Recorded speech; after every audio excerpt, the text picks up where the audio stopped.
नागपुरातील राष्ट्रीय स्वयंसेवक संघ म्हणजेच RSS मुख्यालयाला हजारो विद्यार्थ्यांनी घेराव घेतल्याचा दावा करणारी खोटी व दिशाभूल करणारी पोस्ट सोशल मीडिया प्लॅटफॉर्मवर म्हणजेच Xवर प्रसारित केल्याप्रकरणी गुन्हा दाखल करण्यात आला आहे।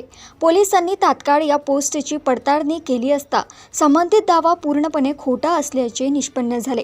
प्रत्यक्षात अशी कोणतीही घटना घडलेली नसल्याचे तपासात स्पष्ट झाले आहे। संवेदनशील ठिकाणाबाबत खोटी माहिती प्रसारित केल्याने जनतेमध्ये भीती, संभ्रम आणि कायदा सुव्यवस्थेचा प्रश्न निर्माण होण्याची शक्यता असल्याचे पोलिसांनी नमूद केले आहे।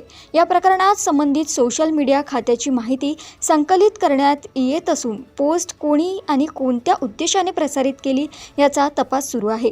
सायबर तांत्रिक पुराव्यांच्या आधारे पुढील कायदेशीर कारवाई करण्यात येणार असल्याची माहिती पोलिसांनी दिली।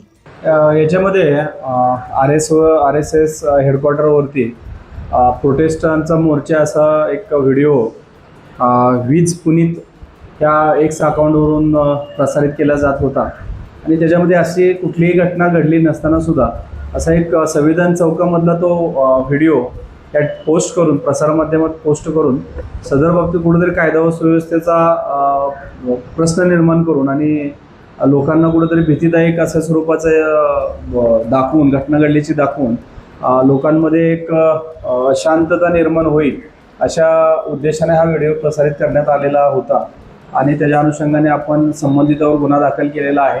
संबंधितांचं अकाउंट कोणाचं होतं, काय होतं, त्याचा मोबाईल नंबर काय, या सर्व गोष्टी आपण सगळं सायबरकडून पडताळणी करून घेतलेल्या आहे। जी आपल्याला माहिती मिळाली त्याच्या अनुषंगाने आपण हा गुन्हा दाखल करण्यात आलेला आहे। त्या लोकांना निश्चितच आवाहन करू इच्छितो की कोणताही व्हिडिओ प्रसारित करण्यापूर्वी किंवा सोशल मीडियावरती शेअर करण्यापूर्वी तो पडताळला पाहिजे ती खरीच घटना आहे नाही आहे।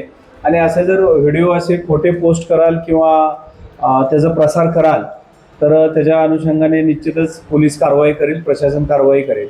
आणि आपल्या मार्फतीने हेही सांगू इच्छितो की अशा सदर केलेल्या पोस्टवरून कोणी मत बनवू नये, कारण ते पोस्ट खरीच आहे, त्याचा पुढचा भाग पाठीमागचा भाग त्या रीलमधला हा काय होता आणि याच्यातून कुठेतरी प्रशासनाच्या विरुद्ध किंवा पोलिसांविरुद्ध रोष निर्माण करण्याचा इथं प्रयत्न मुद्दामून केला जात असल्याचं दिसून येते।